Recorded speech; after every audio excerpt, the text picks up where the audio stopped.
Hello, I'm Susan. I'm a speech pathologist with Houston Area Parkinson's Society, and this is another one of the speech classes that I do monthly or twice a month. So we're going to do some exercises, and these exercises focus on breathing, breath support, voice, swallowing, and some thinking exercises. So let's get started. So the first one is an ah sound. We're holding it for 20 seconds. And the purpose of the ah sound is to build up our breath support, keeping it strong, keeping all 6 lobes, right and left, upper, mid, and lower lobes functioning and using to their full capacity. So we're going to take a big, deep breath. Here we go. And we'll hold for 20 seconds.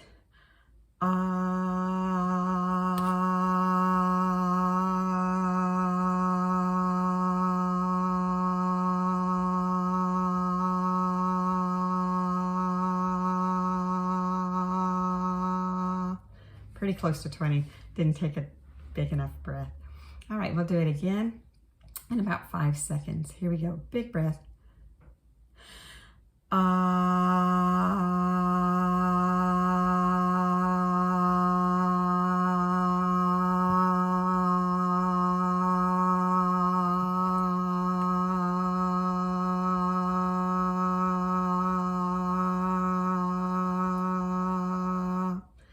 Good.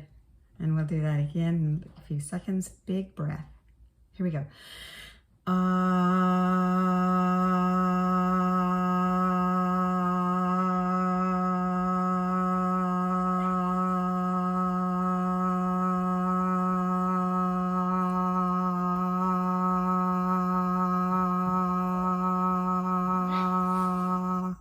Good. I've got 2 cats, and I think they're kind of having it out here. Okay, a couple of breaths here. Big breath.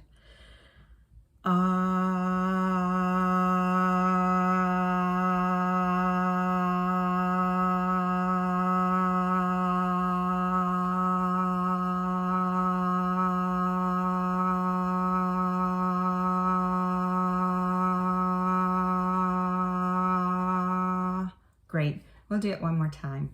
So take a couple of breaths here, then you're going to take a big breath right about now.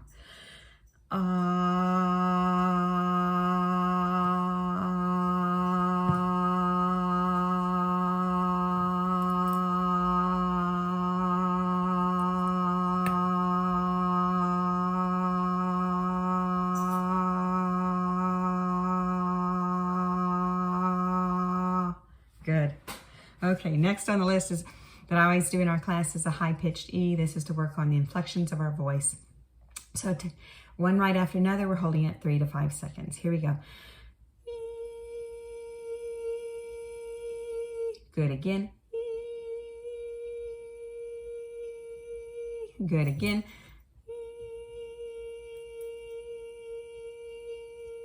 Good again. Again. Very good. Okay. Next on the list is the Masako. We'll do the Masako, Shakur, and the Mendelssohn. And I'll explain the Shakur. We can't do much about that one. Oh, sorry. That was my cat. That sure didn't. Okay. Let's do this. So what you're doing is with the Masako, you're sticking your tongue out, anchoring it with your teeth and lips, and swallowing. And most of y'all probably who have seen this video or who know me, we do this all the time. So it's to work on the posterior pharyngeal wall muscle, and that's very much needed for swallowing. So do that about 5 times. You need to take maybe a sip of water, swallow normally, and then the residuals that's in your mouth helps you with the next swallow. Then there's the Mendelssohn. Mendelssohn is where you're swallowing a normal swallow, but you're stopping in the middle of the swallow. So if you watch me, you can see a little bit of strain on my face because I can't breathe. That's because the epiglottis is covering my airway. So I'll do a normal swallow.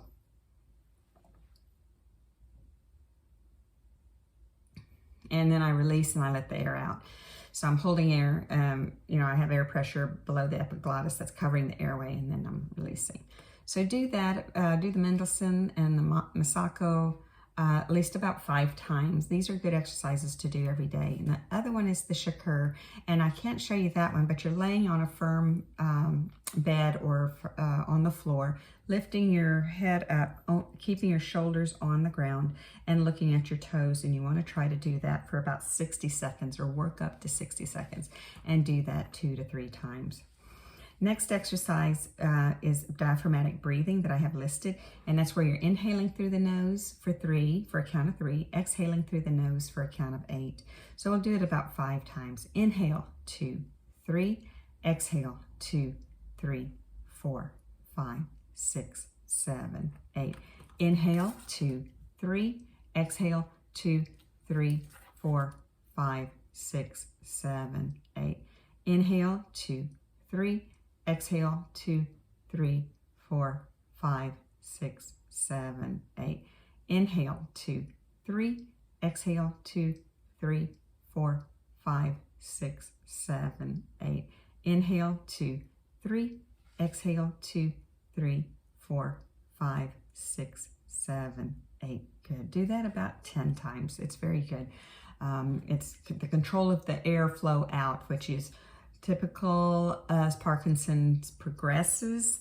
You're speaking in short, fast phrases because you run out of air. And so what we want to do is be able to control our breath and be able to speak not in short, fast bits of sentences, but in being able to say the full sentence that we need to say on one breath of air if we can.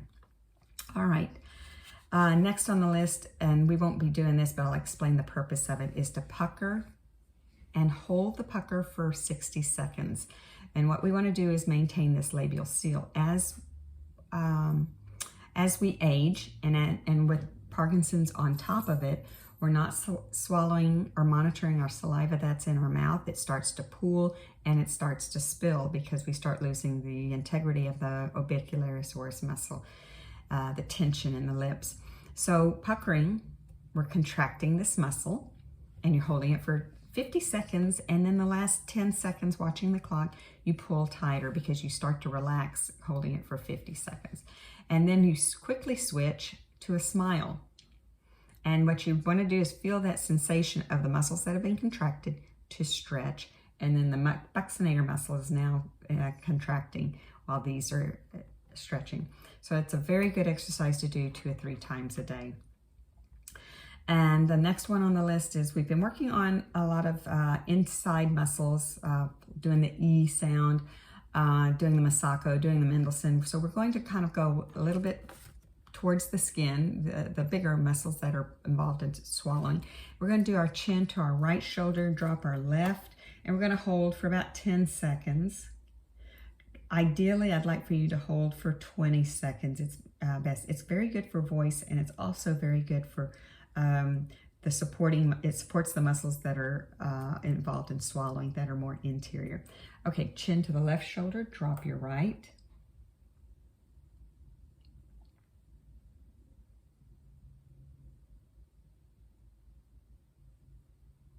Okay, right ear to right shoulder, drop your left, pull it back, chin to 2 o'clock. So you're stretching all through here.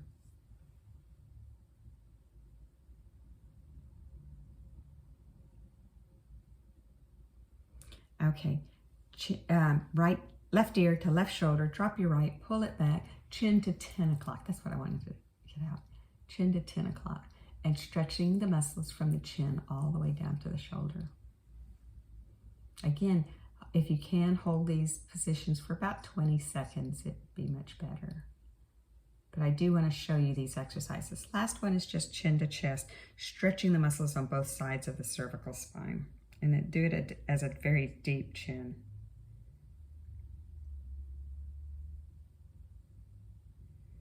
Okay, great. We've done all our exercises.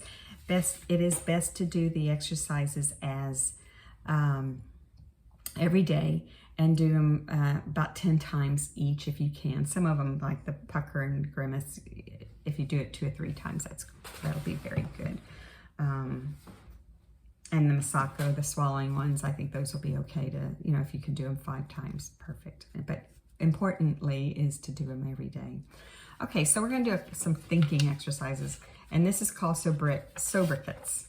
And so what I'm going to do is they're nicknames, and they're usually given to a person's given name, but they're to describe a person's character, their skill, their strength, their personality, achievement, or reputation.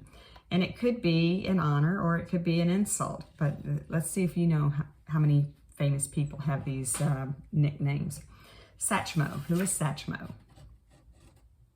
Louis Armstrong. All right. Who is the Governor? It was Arnold Schwarzenegger. And Wilt the Stilt, Wilt Chamberlain. Mr. Television, Milton Berle. Broadway Joe, Joe Namath. The Little Tramp, Charlie Chaplin. The Donald Trump. The Juice, O.J. Simpson. The Great One in Entertainment, because I think there's another one. The Great One in Entertainment, Jackie Gleason. The Great One in Sports, Muhammad Ali. Scarface. Right? I'm sorry. Muhammad Ali was, Wayne Gretzky was the one that was the Great One in Sports. My fault. Okay. The Greatest. Okay, so that's where it messed up because those last two are sports. So the Great One in sports is Wayne Gretzky, and the Greatest is Muhammad Ali. Muhammad Ali.